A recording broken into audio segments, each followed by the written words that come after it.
Welcome to the LSU Sports Insider, brought to you by the journalists at The Advocate, NOLA.com, and the Times-Picayune.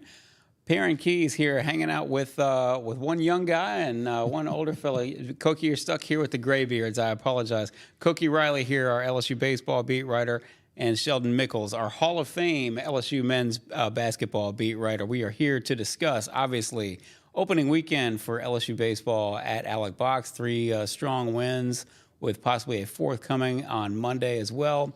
A pitcher's duel, a shutout here on Saturday, followed by what was definitely not a pitcher's duel on Sunday. But first and foremost, we're going to talk about what may or may not be, we'll get Sheldon's 2 cents on this, whether this is Matt McMahon's signature win in his second season at LSU.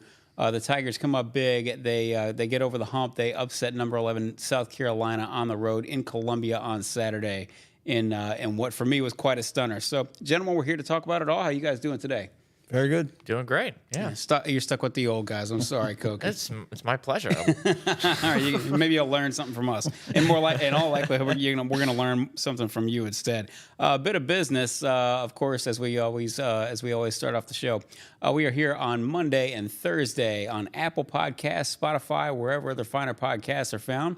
But more importantly, we're live on all our social channels, specifically the YouTube channel, LSU Tigers on NOLA.com. You can always catch us live there on Mondays and Thursdays. If you don't catch us live, you can catch us on that same YouTube channel, LSU Tigers on NOLA.com. So please subscribe to that channel. Please subscribe to The Advocate. You know where to find all our writers' great work. That's at theadvocate.com. To subscribe, you sign up, whether that's print or digital, you sign up at theadvocate.com/subscribe. And of course, we got pretty much every sport going on underneath the sun. Spring football is gonna start up here in less than a month, and there's always something going on with the football program. But in the meantime, you've got basketball, women's and men's. We've got baseball. We've got gymnastics, which is on a tear, and of course softball too, and anything else. Track and field, indoor track, with a big weekend as well. So stay up to date with everything with our LSU newsletter. Please sign up for that at theadvocate.com/LSU newsletter. And as always, we are brought to you every Monday and Thursday by Champion Wealth Strategies. Champion Wealth Strategies is a national financial services firm specializing in the capital markets, securities, insurance, 401ks, and college and retirement planning. Our broker-dealer is LPL, financial member FINRA, SIPC. As you know, investments are not FDIC insured, may lose value, and have no bank guarantee. To learn more, go to championwealthstrategies.com and plan like a champion today. So, gentlemen, we were talking before we went live, and Sheldon and I were discussing this, and I don't mind telling you that I did not think that LSU, frankly, had much of a chance going into Columbia on Saturday. But of course, they've had a couple of close calls, a couple of 1-possession, 2-possession games that they couldn't quite get over the hump with. But no Jalen Cook, and they've obviously been through the ringer in terms of difficult opponents here the last 3, 4, 5 games. But lo and behold, look, they erase a 16-point second-half deficit, get over the hump, a couple of free throws by Jordan Wright to finish it off. And Sheldon, I'll just ask you, you say you thought maybe one of these was coming here down the line, but tell me, what was your biggest takeaway from this game? My biggest takeaway is that this team just doesn't quit. I mean, they down 16 to the number 11 team in the country. And I think South Carolina, they beat Tennessee at Tennessee, and they beat Kentucky. And so they're on kind of like a historic roll for them because they hadn't been there in a long time. They went to the Final Four back in 2016 or so. But since then, they've kind of been down on their luck. Picked to finish last in the league last year and this year, which riled up Coach Lamont Paris a little bit at media days in October. But, they're having a very fine season, and Matt McMahon talked about it the other day that, he was, so proud of how his team responded on the road against the number 11 team in the country. They went into a 5-game stretch here that's really tough, really, really tough. And I thought if they won 1 game out of the 5, they would be in good shape. Now they have a chance to win 2 if they could play that well against Kentucky on Wednesday night. Which is going to be a tall order, but I'm sort of with you in the sense that the 3-game stretch that just got through. I was thinking personally, look, if they finish 1 and 2, you got to sort of call that a win. In relation to, and I know this is difficult for everybody to. I shouldn't say that. It's difficult for even me to remember. It's like, listen, this is Matt McMahon's second year, and let's not forget in his first year, there was literally nobody. He had nobody in the program. There were no players in the program when he took over, and so this was a rebuild if ever there was a rebuild. And of course, it's not finished yet, and it's not guaranteed that it's going to get all the way right, so to speak, and all the way to the point where LSU is going to be a top contender of the SEC year in, year out. But by the same token, this was a pretty impressive win. They got close. They finished 2-16 last year in conference. 2-16, yeah. 2-16 in conference, and certainly not. What are they? They're 5-7 now in conference. But they, and some of these games, Alabama, specifically Tennessee, even Auburn. I mean, you're just outgunned. It's probably just way too much to ask. Certainly, I for whatever reason, it feels like a matchup thing with Alabama where they're just not.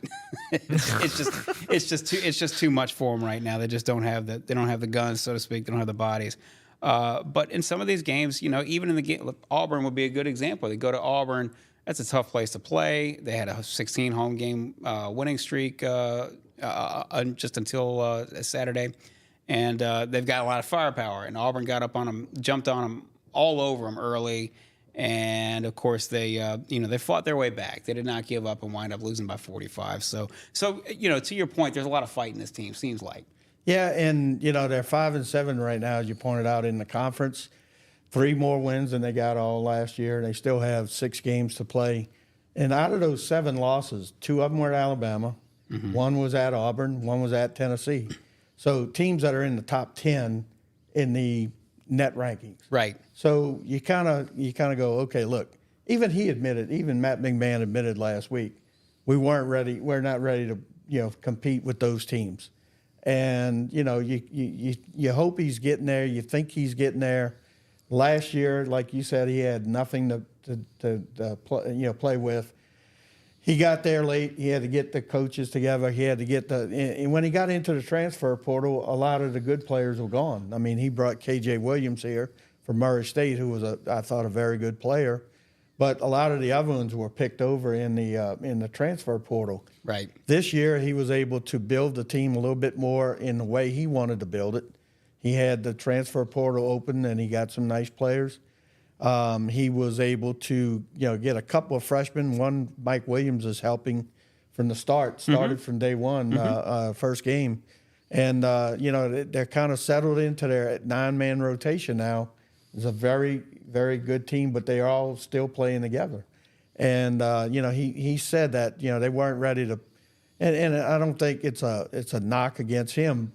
They just weren't, some teams aren't ready to compete at that highest level in the SEC. And especially when you're playing Alabama, Auburn, and Tennessee all on the road, and then Alabama here also. Those are all established programs, yes. Coaches that have been there for a while and they've got themselves a stacked roster. We don't know probably enough yet about Matt McMahon in terms of whether he can bring in a blockbuster recruiting class, but certainly those coaches have brought in several blockbuster recruiting classes, and they're more established.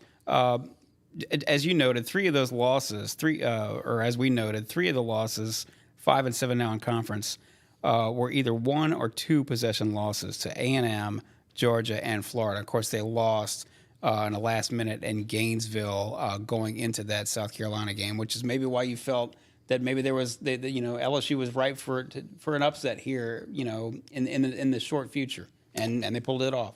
Well, for whatever reason, this team likes to get behind by double digits early in the second half. Boy, it happened at Tennessee, and they fought back, got it within 8, I believe. Yeah. It happened in Florida. They were down 20 with like 16 minutes to go in the game, came back and tied it there, had a chance at the end to win. And they did the same thing at South Carolina. Auburn, they were even down 16 or 18, cut it down a little bit, and then Auburn kind of ran them out at the end. But, against South Carolina, they were down 16 with 15:31 to go. Looked like they were dead in the water again, and they just keep scratching and clawing and fighting. And, they came back, and Tyrell Ward hit a big 3 to tie the game, just as he did at Florida the other night. Right. With 91 seconds ago, he hit it at Florida, and the other night with 1:24 to go. So they just keep on coming at you, and I don't know what happens to them, but if they could just kind of hang with people more, and not get behind by double digits, they wouldn't have to expend so much energy to get back in the game. They shoot, 54% in the second half. Tyrell Ward, as you mentioned, Jordan Wright, and Jalen Reed, all in double figures. Jordan Wright, obviously, with the big 2 free throws at the end. I was going to ask you to sort of set up you had your story, your follow story up at theadvocate.com this morning, Monday morning. I was going to ask you to just sort of walk us through that last defensive play. LSU can't foul. I mean, they can foul, but they're going to have to foul 5 times to get South Carolina to the point where they can get them to the free throw line. So that's not really an option. They have one timeout left. They take it with 14 or 15.7 or something like that. 15.7. Yeah. Yes. And so they got to get a stop one way or the other, preferably a stop that's pretty fast. Can you walk us through that last play where Hunter Dean and Jalen Reed come up big? Yeah. When you have 2 fouls in the first 19 minutes and Which is 45 incredible, seconds incidentally, yeah. of the second half, it's almost unheard of. But the refs let them play on both sides. I think LSU finished with 10 fouls. I think South Carolina finished with 9. And it was both sides gave up fouls at the end of the game. Right. So the refs let them play, and so LSU calls this timeout. And as I pointed out this morning, Matt McMahon, he's been having trouble at Tennessee, at Auburn. He's had to use almost all of his timeouts in the first half, or Just to try to break the momentum. To break momentum, yeah. Yeah. So he's got one in his pocket, and it just comes up at that right time when LSU had scored. Jordan Wright had scored on a layup. They called their final timeout. So he tells them, he said, we're not going to foul. We're going to try to tie the ball up, because they had the possession arrow in their favor. All these things are going on in the huddle.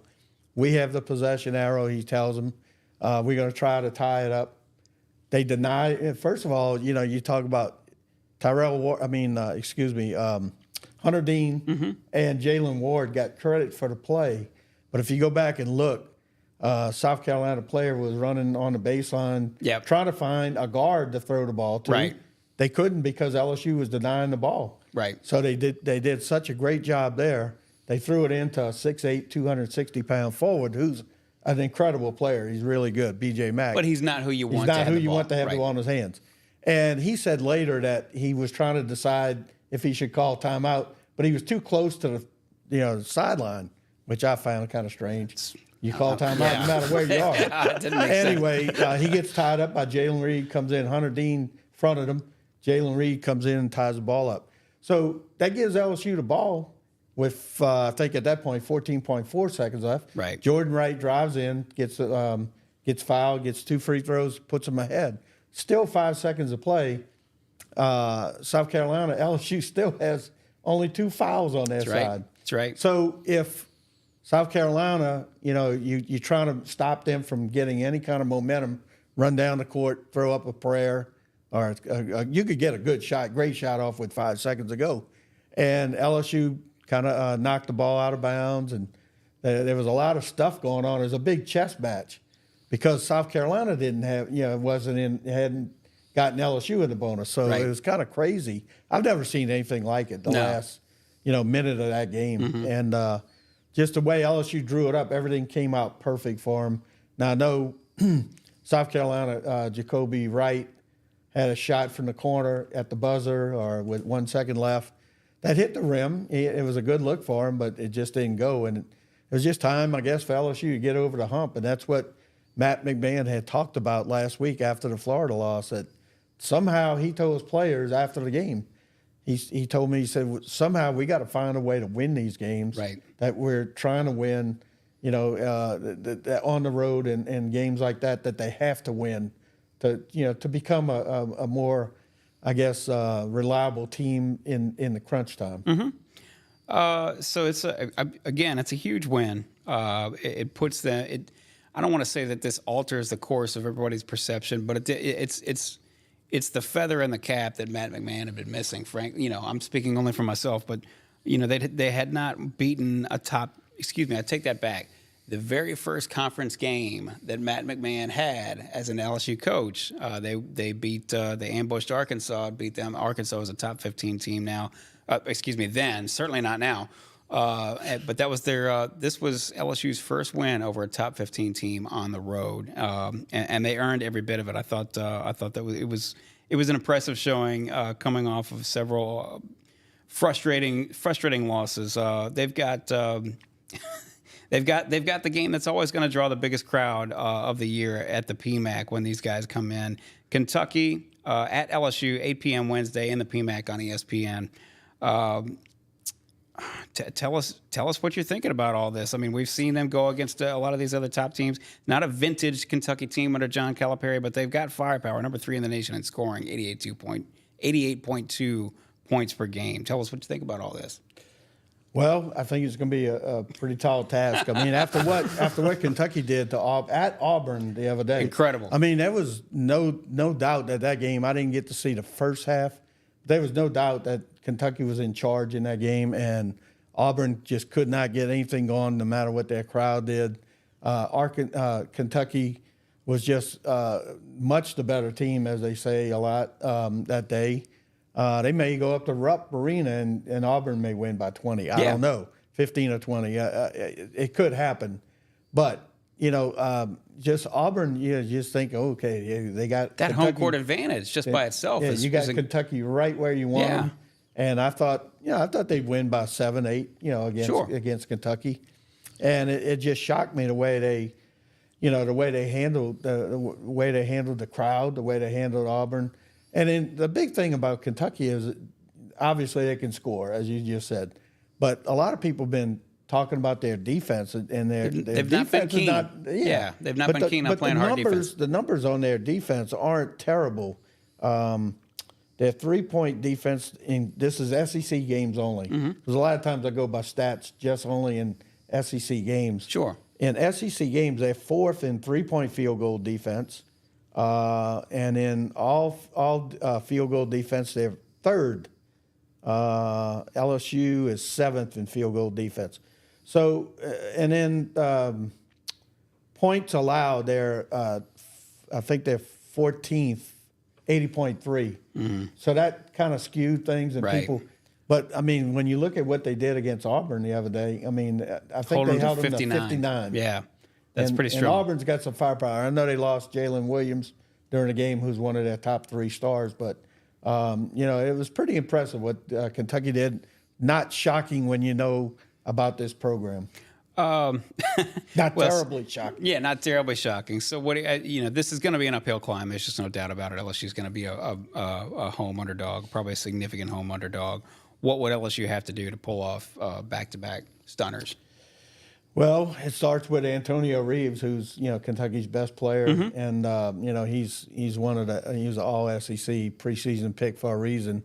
And I mean they have just so many players that, I mean it's top recruiting class again. I think they had 4 or 5 stars coming in this year, so it's another one of those deals. Now I know they've been missing DJ Wagner, who's the son of Milt Wagner of Louisville fame back in the late 80s. He's been hurt, so I don't know if what his status is. I didn't get to see, like I said, terribly a lot of that game Saturday night, so I don't know what his status is. But Antonio Reeves is a good starting place, and they got a guy named, I was telling Matt McMahon the other night, he didn't know at the time, but this guy, his name is Onyesu. He had a Rupp Arena record, which has been there almost 50 years. Rupp Arena record, 10 blocks. The other night, about a week ago. So pretty strong. Yeah, so he's going to be a tough guy in the middle to contend with. But LSU has the height that they could go in there with. They got Hunter Dean, Derek Fountain, Will Baker, 7 feet, but Derek Fountain, Hunter Dean, and Jalen Reed, all 6'10". So LSU could come at some waves, with waves at them. I'm sure they're going to have a big tussle in the middle, down in the paint, but. We're going to see how it comes out. But LSU's done a much better job shooting the ball this year, both especially on the 3-pointers, which is where Tyrell Ward comes in. But, after the Kentucky game, as you mentioned, I mean, this is they're looking at a big game Wednesday night. And then Saturday night, Mississippi State comes in here, which has a net ranking 38. Of like 38 right now. But the good thing is you have them here. Right. And then, so in that last 5-game stretch, You have Mississippi State here. You have Georgia here. Georgia 98 NET. Yep. So you have Georgia here. Then you go to Vanderbilt. 230 NET. Yep. And then Arkansas, out of Arkansas, which 136 NET. Vanderbilt and Yeah. Arkansas, you still got to watch They're out. on the road. Yeah. And then you got Missouri here, which is winless and lead play at 0-12. So Right.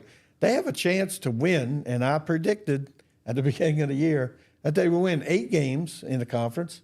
And maybe, if luck fell their way, maybe get 9-9, go 9-9. But if you go 8-10, I mean, listen, you know, and I know LSU fans are frustrated. They got used to, they got a taste of success under Will Wade, and I understand that the atmosphere is not what it was in the PMAC in those days. But you have to, if they go from 2-16 in conference to all of a sudden 8-10 or 9-9 in conference, that is a significant upgrade. And now you wonder, you know, what else he can do. He's got 2 4-star players committed and everything like that. So it looks like the beginning of a program that is in rebuild mode, that's making progress. So that's good news. One other thing before we turn you loose, Sheldon, some LSU track alumni had a nice weekend too. Just wanted to ask you to touch on that just quickly. At the U.S. Indoor Championships over the weekend, Aaliyah Hobbs it's tied for the 3rd fastest in the world this year, 60 meters, and winning the final, 7.02 seconds. And her old teammate and training partner, Micaiah Briscoe from here in Baton Rouge. And Aaliyah, of course, is from New Orleans. But, Micaiah Briscoe ran 7.06 to finish 2nd. And both of those have won like the last 4 60-meter dashes at the U.S. Indoor Championships, and both are heading to the World Championships now. But the funny thing is that Micaiah Briscoe, she's not really known. You know, she won the 100 meters at the NCAA one year, and then Aaliyah Hobbs won the next year as a senior when Micaiah was still there. So it's kind of like you're looking at Olympics. Obviously, 60 meters, not an Olympic event; it's 100. But those two, I know for sure that they're going to have to be right in there at the U.S. Olympic trials in July or in late June to get a chance to go to the Paris Olympics. So very good. Sha'Carri could have company there in the 100 meters in Paris. It's quite a showing for LSU track. Yes. I mean, and then you have Aaliyah Armstrong, who's going to be in the mix for the 100-meter hurdles. Sure. At the Olympic trial. So once again shows LSU's dominance or presence in track and field on the international level. Not only national level, NCAA level, but also the world stage. The Olympics will be coming up this summer, and so that'll be a lot of fun to watch and pay attention to. This is the LSU Sports Insider, brought to you by the journalists at theadvocate.com. You know where to find all our writers' great work. That is at theadvocate.com. Please subscribe. Go to theadvocate.com/subscribe, whether that's print or digital. Stay up to date with everything, please, with all our with track as well, in addition to softball, baseball, men's and women's basketball, football, everything under the sun, gymnastics. Stay up to date with everything. You can get the LSU newsletter delivered straight to your inbox. To do that, you can sign up at theadvocate.com/LSU newsletter. We are here every Monday and Thursday with the LSU Sports Insider on Apple Podcasts, Spotify, wherever other finer podcasts are found. But more importantly, we're also live on all our social channels, specifically the YouTube channel, LSU Tigers on NOLA.com. You can catch us live there Mondays and Thursdays. If you don't catch us there, you can catch us after the fact on that same YouTube channel, so please subscribe there as well. And as always, we are brought to you by Champion Wealth Strategies. To learn more, go to championwealthstrategies.com and plan like a champion today. So turning focus, obviously so many people in this town and in this state looking forward to LSU baseball. It's sort of their favorite, I would call it a niche sport, but it's certainly not a niche sport. The LSU baseball team opened strong. These are not two strong opponents that LSU's playing this weekend. They opened with 2 wins over VMI, another win, 2-0 win on Saturday over Central Arkansas. We're taping this we're coming live to you before LSU's game Monday afternoon against Central Arkansas.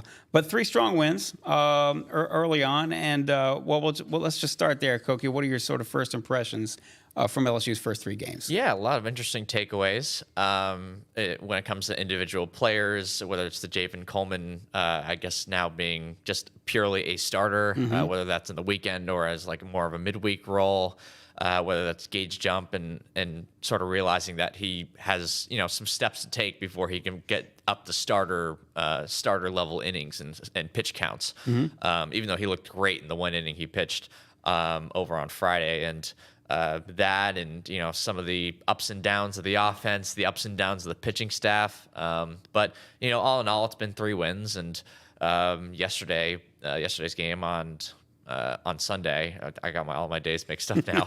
That's easy to do. Yeah, especially when they're playing 4 games in 4 days. Yeah, especially when they're playing a Monday afternoon game. It still feels like the weekend to me. Yep. Exactly. But yeah, when they put it all together yesterday with a 27-5 win over VMI, and I'd love to sort of get into the details right now. So first things first, on opening night, Thatcher Hurd gets the opening day start. Not necessarily a surprise there, but he struggled a little bit. And the rest of the bullpen came in and more or less took care of business, did what they had to do to get a W. And you mentioned Gage Jump closing it out. That was on Friday, correct? Yes. Yeah. Okay.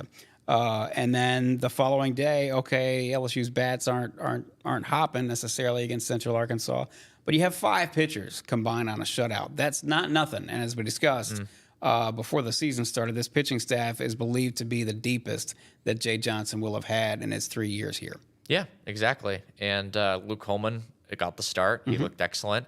They pitched just a garden variety of guys after that, as they have pretty much for the entire season. And with Thatcher the day before, I mean, some of the struggles that he had were kind of similar to what we saw last year, whether it was control and walking a few extra guys that you want to walk, or trying to get back, or falling behind in counts and trying to get back with throwing meatballs over the plate that get hit. Yep.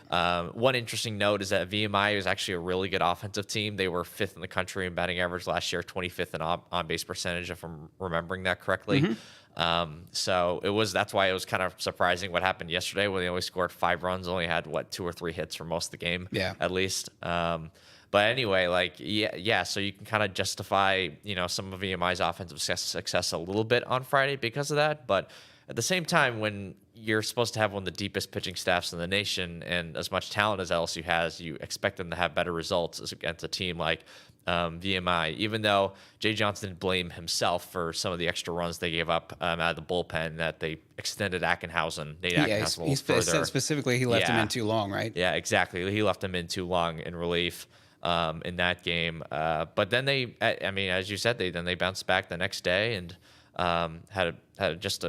had a very impressive performance against the Central Arkansas team that had better pitching, as you could tell. VMI starter, they were on Friday, guys coming from the left side, but he's only throwing 83 miles an hour max. I mean, that's really, really slow. And then, but the Central Arkansas, their day 2 pitchers were pretty solid. And the wind and the weather had a big part to play in sort of the low score of that game. But it was 2 very opposite performances, and I think Jay Johnson sort of liked the fact that they were in 2 completely different ways. You discussed. I want to sort of take this out for a little bit of a walk. Let's talk about the starting rotation. It's not quite. And by the way, just as we said the other day, that the starting lineup on opening day is almost never the same as it is in the last game of the season, wherever the last game of the season happens to be. In much the same way, the starting rotation is often very, very different at the end of the season than it's going to be at the start. And a lot of times you see there's a lot of tinkering, a lot of experimenting with the midweek pitcher, or how long should we go with these starters before, we don't want to wear them out and burn up their arms early on in the season, everything like that. But I found it, and I'm sure as you did too, he found it interesting that Jay Johnson said he sees Jalen Coleman as a starting pitcher. Does that mean necessarily, and I know he didn't say, well, hey, he's going to start on this night of the week or this day of the week or whatever, I mean, midweek, weekend, whatever it is. But does that mean that LSU is getting pretty close to having what it believes its starting rotation kind of set? Yeah, I think in terms of the guys that they want to start, I think we know who the 4 guys they want to start Right. are, at least as it stands right now. And I think Gage Jump's one of those 4 guys. At least eventually they want to get him there. I think Jay said after the game on Friday they wanted to throw him for 2 innings, but they only could get 1 in. And part of the reason why they wanted to throw him on Friday was just to close out the win and to make sure they secured that, the 3-run lead. But the plan is to sort of slowly sort of build up his innings to the point where he could be the Sunday guy. Because Coleman's already there with his pitch count, and Hurd and Holman are obviously already there. So, and I think Coleman as a starter, I think that's probably going to stay because Coleman wants to start. He talked about after the game, he likes the extra time to warm up and to just get his body ready. And it was part of the reason why he sat out the entire fall. That's what he said. It was like, he was sort of figure out his own body and to sort of understand like what's the best routine for him to get ready and the extra time to warm up before the game and as a starter, that's sort of the that's what sort of maximizes him as a pitcher. And it does make sense after the Tommy John surgery, after the fact that he would struggle in relief a bit last season.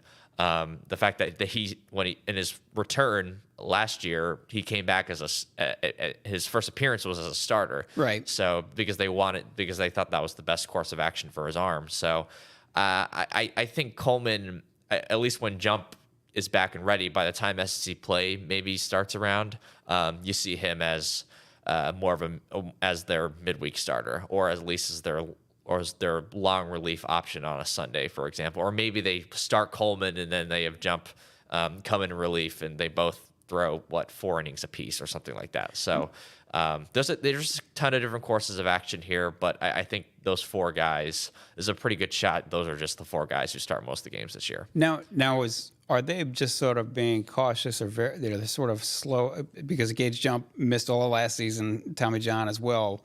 Are they just sort of look, we're going to sort of step him up and walk him along to the point where let's get his pitch count up without having to try to start him out on February 19th or whatever, throwing 121 pitches or whatever it is. Exactly. Yeah. I mean, he hasn't pitched in a year and a half, so it takes time to build up your pitch count, right? And I mean, right now my guess is that his pitch limit's probably around 30, 35 pitches, and you got to get up to 60, 65 ish to get into starter range again. And he's just not there at the moment. And there's even veteran guys who are still trying to work their way up, like Nate Ackenhausen, as we mentioned earlier, and they tried to push the limit a little bit with him. So you just have to be careful and cautious with these things, and there's no point of having every guy's pitch count up to 70, 80 pitches this early in the season when you have so much time left to play. And by the end of the year, you want to have as many guys and go as deep as possible, just because of what they had to do in Omaha and if they get there again. So there's no reason to rush here. I guess that's what I'm saying. Right. Yes. That's sort of what I was trying to get at. Yeah. Let's discuss Sunday. Obviously, that's a long afternoon out at the box. 27 runs, 27 hits in 7 innings. LSU for the weekend now, at least so far, 3 games in, a .413 batting average and 4 home runs in 3 games. Anything in particular that stood out to you? We go into the season discussing about how LSU's probably got the deepest pitching staff in its 3 years under Jay Johnson. And the lineup, frankly, it's not going to be, at least at the start, not going to be as potent as it was because you lost so many big hitters. But by the same token, Jay Johnson, well known as being a very, very detailed, very precise hitting coach. And these guys didn't disappoint on Sunday. They took it to him. Anything that stood out specifically about any of those guys on Sunday and the performance LSU had? Yeah, I mean, and I mentioned this a little bit earlier, but with VMI, I mean, it's not like they're trotting Bob Gibson out there every single weekend. So that was part of the reason as to why they had that onslaught yesterday. But at the same time, like, there's been, I think both of the freshmen have looked really good. And Stephen Milam has found his way into the starting lineup in 2 of these 3 days. I talked about him a little bit last week and how he could be a potential contributor for them, even though he doesn't project to be a starter immediately. He looks like he's going to play a lot more than even I expected. Jake Brown has looked really good. Mac Bingham has swung the bat pretty well. It took Tommy White a few extra at bats, but he's looked a little bit better recently. They just hit a lot of singles yesterday. They literally set the program record for singles in a single game, and they also tied the hits record with 27. So it was a historic day at the box, and I think they've. I think they kind of got out of their plan and they were a little too impatient on Saturday, but on Sunday they did a good job of taking what they could get and shooting a lot of singles. And I think that the singles barrage that they had is kind of a indicator that they don't have quite as much power as they did a year ago. They've hit some home runs, and Jared Jones is 2 already. You almost can't help but have less power than you had last year. Yes, exactly. When you don't have a Cruz, when you don't have even Trey Morgan, Cade Beloso was obviously a big factor with that power. Gavin Dugas had some power, but Steve Milam isn't going to hit 15 home runs this year. So it's not like they're desperate for power, right? There's some other teams and some good teams in the SEC that don't have any power. Vanderbilt and Kentucky are 2 kind of obvious picks there. But at the same time, they're not going to be necessarily leading the conference in home runs this year, I don't think. You can still win a lot of games slamming them into the gap and hitting over and over and getting on base, and the propensity for... And speaking of getting on base, I have to mention this. They got hit by 7 pitches on Friday's game. Incredible. 5 in, I think it was the 6th inning. And I think it was 5 and 6 batters at one point. It was 4. It was 4 in a row, 5 and 6 batters, and 4 of them were hit. It was 4 in a row on the first pitch too. It wasn't just 4. That's tough to do. It was incredible. I got to say, I've never seen that before. I've never seen that before either. It was just it's been a pretty wild weekend, but it's baseball. So what else can you expect? That's exactly right. If I can jump in here, it seems like Jay Johnson is. I guess he teaches this, but they've gotten hit by pitch by a lot since he's been here. Yeah. And also, I don't know if you saw it on Twitter or X, as they call it. Some player, and I don't remember where, Sacramento State or somewhere. Oh, yeah. He's been hit like 8 or 9 times in 3 games. In 3 games. Oh, yes, I did see that. I can't remember the guy's name. They had a loop that showed every one of them getting hit by, I don't know what his deal is. But Jay Johnson does, hey, get on by hook or by crook. And LSU, they didn't lead the nation last year in hit by pitch, but they were way up there. Yeah, extra base hits and getting hit by pitches and walking. Taking getting walks. On base. Yeah. And we talked about this a week or 2 ago. It's about getting on base is so important for their philosophy because the more guys you get on base, it's the Moneyball theory, right? Sure. The more guys you get on base, the higher odds of scoring runs, and you're just creating yourself as many opportunities as humanly possible.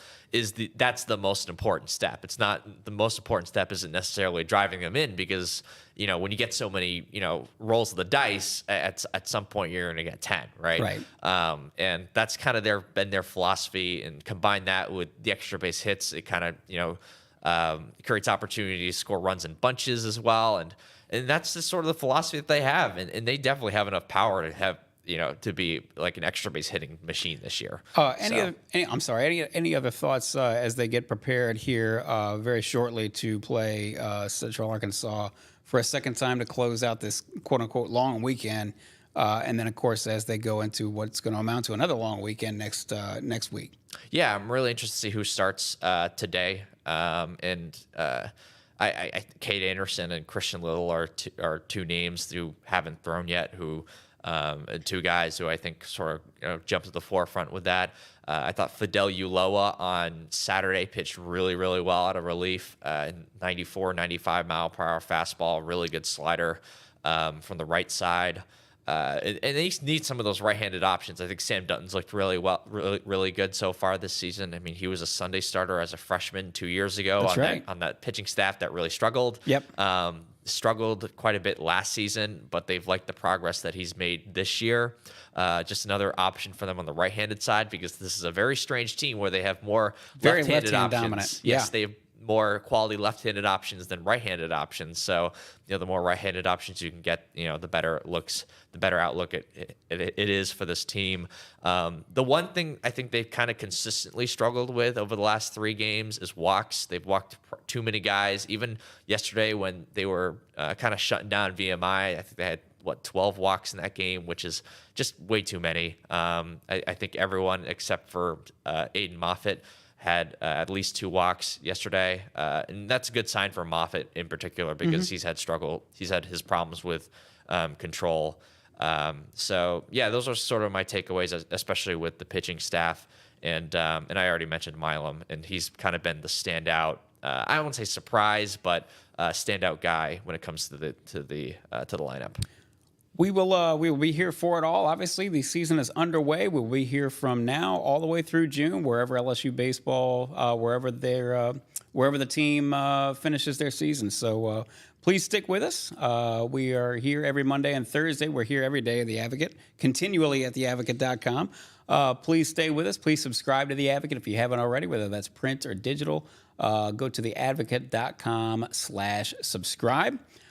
Stay up to date with everything with our newsletter, with our LSU newsletter. To do that, you can sign up at theadvocate.com/LSU newsletter. As I said, we're here every Monday and Thursday on all our social channels, specifically the YouTube channel, LSU Tigers on NOLA.com. We are there live. If you don't catch us live, you can catch us there after the fact. Anytime you like. So please subscribe there, obviously. And if you don't, if you choose to listen via traditional podcast, you can find us on Apple Podcasts, Spotify, wherever other finer podcasts are found. We are brought to you every Monday and Thursday, as always, by Champion Wealth Strategies. Please go to championwealthstrategies.com and plan like a champion today. We will be here for everything. Sheldon's going to take us all the way through March. We'll see where the LSU men's basketball team finishes up. We'll see if they can't sneak into the NIT maybe. And then we will see, obviously, where LSU baseball takes us. It's going to be an interesting season. So. I do want to ask Sheldon, what are the odds that they make the NIT, do you think? I think they're very good.